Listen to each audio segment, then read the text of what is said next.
नमस्कार, मेरा नाम है प्रशांत और आप देख रहे हैं एटीवी न्यूज़ इंडिया। हमारी खास सीरीज़ लिखने वाले में आज हमारे साथ एक कड़ी और जुड़ी है जिनका नाम है अनुश्री जी, जो कि मानती हैं कि आर्ट्स, लिटरेचर, फिलॉसफी और कल्चर एक पैरेलल यूनिवर्स में चल रहे हैं जिनको साथ मिलाना बहुत ज़रूरी है। इसी सिलसिले को आगे बढ़ाते हुए उन्होंने अपना एक स्टार्टअप लॉन्च करा जिसका नाम है आर्ट पिकल्स, जिसमें वो लिखती हैं अलग-अलग चीज़ों के बारे में। आर्ट्स के बारे में, कल्चर के बारे में, फिलॉसफी के बारे में और लिटरेचर के बारे में। मैंने जितनी कोशिश हो सकी उनके बारे में पढ़ना चाहा, उनसे बात करी तो पता चला कि दिल्ली स्कूल ऑफ कम्युनिकेशन से वो पढ़ी हुई है। उसके बाद उन्होंने 2-3 जगह काम भी किया है और 2016 में अपनी संस्था की संस्थापक बनी, आर्ट पिकल्स जिसका नाम है मैं दोहराता हूँ। तो अनुश्री जी बहुत-बहुत धन्यवाद आपका हमारे से जुड़ने के लिए। Uh, thank you so much. Anushri ji art pickles पहले तो मुझे नाम बड़ा अटपटा-सा लगा। आर्ट और अचार ये एक कैसे आपने जोड़ा? पहले तो मुझे आर्ट पिकल्स के बारे में बताइए कि इसकी शुरुआत कैसे हुई? पहले तो आपके इस सवाल का जवाब दे देती हूँ कि आर्ट पिकल्स क्यों हैं? काफ़ी लोग पूछते हैं, तो मैं उनसे कहती हूँ पिकल जो है हमेशा प्रिज़र्व करने के लिए होता है। आम का अचार कहिए, नींबू का अचार कहिए, तेल-वेल डाल के धूप में सुखाते हैं, क्योंकि हमें वो प्रिज़र्व करना रहता है, वो बहुत लंबे समय के लिए, महीनों-महीनों तक वो ठीक रहता है। तो आर्ट और कल्चर जैसी जो चीज़ें हैं ना, इन्हें प्रिज़र्व करने की बहुत ज़रूरत है। तो मेरी तरफ से मैं कोशिश करती हूँ उसमें नमक, तेल और धूप डालने की ताकि वो दूर-दूर तक प्रिज़र्व्ड रहे और लोग उसको लेकर उसका लुफ़्त उठा सकें।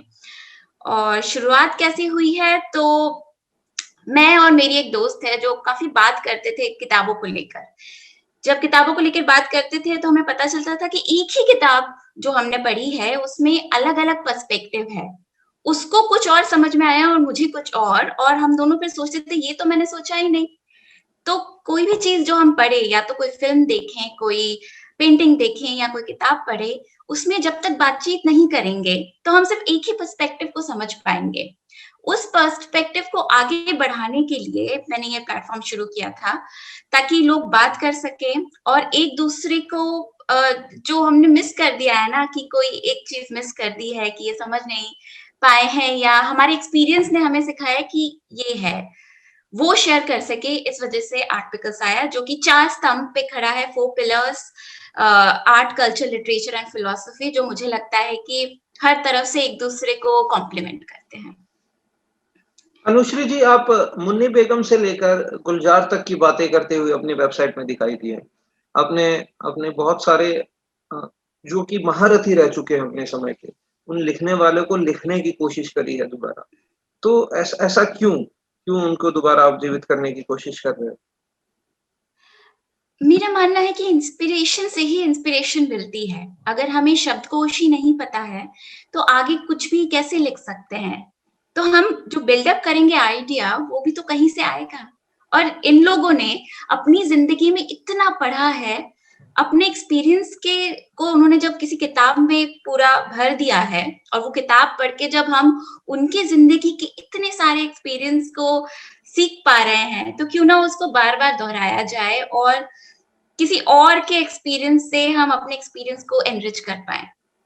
तो बहुत ज़रूरी है कि हम लेखक हो, चाहे गुलज़ार साहब हो, जिन्होंने इतनी किताबें पढ़ी हैं और इतना कुछ सीखा है, या मंटो हो या अमृता शेरगिल हो, अमृता प्रीतम हो, चाहे ऑस्कर वाइल्ड हो, चाहे शेक्सपियर हो, सबने जो अपने एक्सपीरियंस को शेयर किया है, उससे हम आगे कुछ उस पे बिल्डअप कर सकें और सीखें। मैम आपने थिएटर काफ़ी किया है और थिएटर में आजकल मंटो काफ़ी मशहूर हैं। आपने जी। मंटो को एक जगह मैनिएक भी कहा है और मसीहा भी कहा और उसके पीछे एक प्रश्न चिन्ह लगाया। तो आप उस सिलसिले में क्या बोलना चाहती हैं? एक्चुअली आप बताना क्या चाहते हैं उससे? मंटो ने जैसा देखा वैसा लिखा। बहुत ही क्रूर तरीके से लिखा और उनकी जो कहानियाँ हैं, चाहे वो खोल दो हो, टोबा टेक सिंह हो, पढ़ के रोंगटे खड़े हो जाते हैं। और वो जो लाइफ़ की सच्चाई है, उन्होंने जिस तरह कागज़ पे लिख दिया है, उससे यही लगता है कि वो या तो मसाया थे जिनको पता था आगे क्या होने वाला है या एक पागल जुनून जो था उस आदमी में था, जो ये लिखने की कल्पना भी कर पाया। क्योंकि उस टाइम पे उन पे इतनी कंट्रोवर्शियल केसेस चल रही थी कि कोई नॉर्मल इंसान होता तो लिखना ही शायद छोड़ देता। लेकिन वो कोर्ट में केस लड़ते रहे और उनकी और इस्मत चुगताई की बड़ी ऐसे नोक-झोंक, और अब मतलब ऐसा हो गया था कि वो लोग तो मज़ाक भी करते थे आपस में कि एक और केस आ गया, चलो अब चलते हैं लाहौर लड़ेंगे। तो इसलिए वो ऐसे ऐसे पागल, एक जुनूनी इंसान ही हो सकता है जो कि ऐसा लिखने की सोच भी सकता है। आज के ये सवाल मैं ज़रूर जानना चाहूँगा क्योंकि आपने मंटो को पढ़ा है, आपने उनके 2-3 किस्से भी बता दिए, टोबा टेक सिंह हो या उल्टी सलवार हो। तो आपको क्या लगता है कि मंटो आज के समय में कितना ज़रूरी है? क्योंकि मंटो को अगर आज के समय में मंटो लिखता है, तो उसको जेल में बंद कर दिया जाता है। अगर जेल में आज के बंद कर समय दिया का जाए। अगर आज के समय का हाँ, मंटो मंटो कोई होता। जीवित रह जी, देखिए, मंटो को तो तब भी जेल में डालने की कोशिश की ही गई थी, पर वो लड़े। तो समय मुश्किल ज़रूर है, पर हमें ये भी जानना है कि काफ़ी सारे ऐसे रेवोल्यूशनरीज़ रहे हैं, जो अगर वो नहीं लिखते, जो उन्होंने देखा है, वो जो नहीं करते उन्होंने किया है, तो आज हम आज़ाद बैठ के आप और हम ज़ूम पे बात नहीं कर रहे होते। तो मंटो को मैं सोचती हूँ आज भी काफ़ी ऐसे मंटो हैं जो हमारे एक्टिविस्ट हैं, जो ज़िंदा हैं, जो लड़ रहे हैं, जो नहीं डर रहे हैं जेल में जाने के लिए। तो ज़रूरी है कि हम उनसे सीखें और आज भी लिखें। आपने अपने आर्ट पिकल्स में 4 स्तंभ की बात करी है, लिटरेचर, आर्ट्स, कल्चर और फिलॉसफी। तो आप इनको कैसे जोड़कर देखती हैं? मतलब ये एक दूसरे से कितने ज़्यादा इंटर रिलेटेड है अगर बात की जाए तो? मैं बात तो 4 चीज़ों की कर रही हूँ, लेकिन मुझे लगता है हर चीज़ एक-दूसरे से जुड़ी हुई है, चाहे वो मैथ्स कहिए, इकोनॉमिक्स कहिए, इंग्लिश कहिए।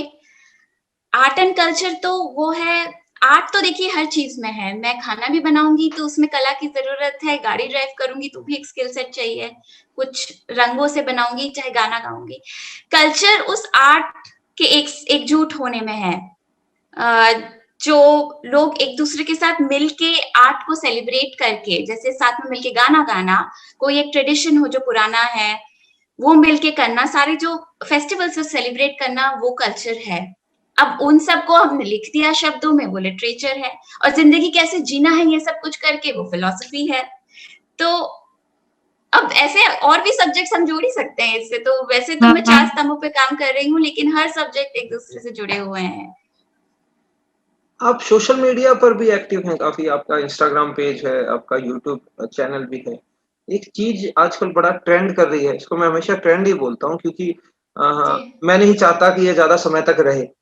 तो मैं चाहता हूँ ये ट्रेंड चले और खत्म हो जाए। Social media trolling. Social media हुँ। ट्रोलिंग वो भी खासकर अगर जेंडर बेस्ड रहती है तो उसकी हद और पार हो जाती है। तो क्योंकि आप सोशल मीडिया एक्टिविस्ट भी है या इन्फ्लुएंसर भी आपको एक किस्म से बोला जा सकता है। तो आप सोशल मीडिया ट्रोलिंग को कैसे देखती हैं? देखिए, आप कुछ भी करिए ना ज़िंदगी में, सिर्फ़ खाना खा के भी ज़िंदा रहिए, तो किसी ना किसी को ऑफेंड कर बैठेंगे। मतलब साँस लेना भी एक तरीके का, शायद किसी को पसंद ना आए कि कैसे आप साँस ले रहे हैं।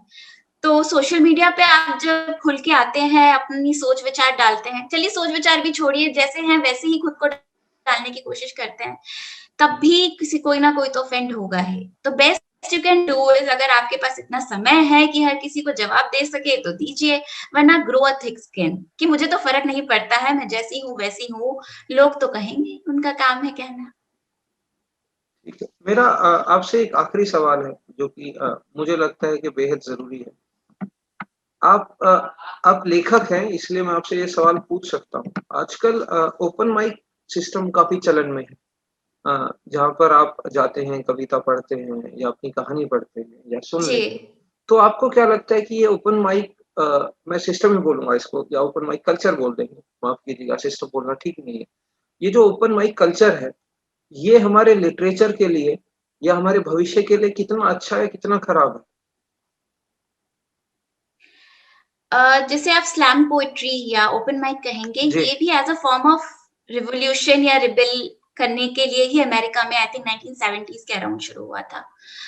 तो अब देखिए, ये डिपेंड करता है। ओपन माइक आपको एक प्लेटफ़ॉर्म देता है कि आप आइए, सबके सामने अपने विचार रखिए। अब विचार रखने के हज़ारों तरीके हो सकते हैं।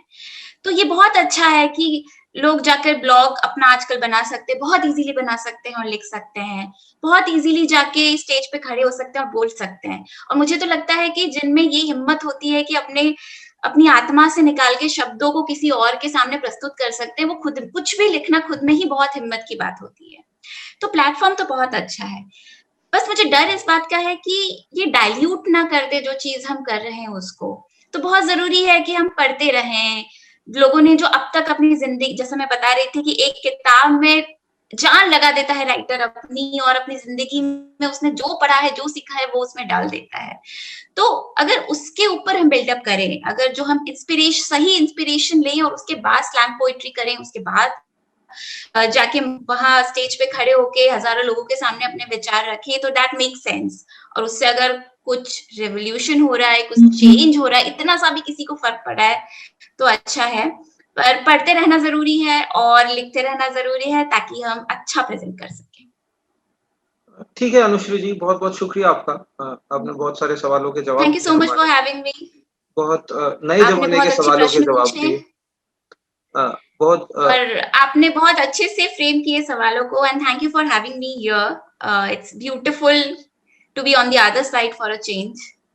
तो थैंक यू सो धन्यवाद मच। धन्यवाद अनुश्री जी। आपने आपने बहुत सारे सवालों के जवाब दिए। आपने बताया कि कला के साथ लिटरेचर कितना ज़रूरी है, कल्चर कितना ज़रूरी है और फिलॉसफी कितना ज़रूरी है। आपने ये भी बताया कि कला तो एक गाड़ी चलाने में भी होती है। आपने बहुत सारे सवालों के जवाब दिए। बहुत-बहुत धन्यवाद अनुश्री आप धन्यवाद। Thank you so much.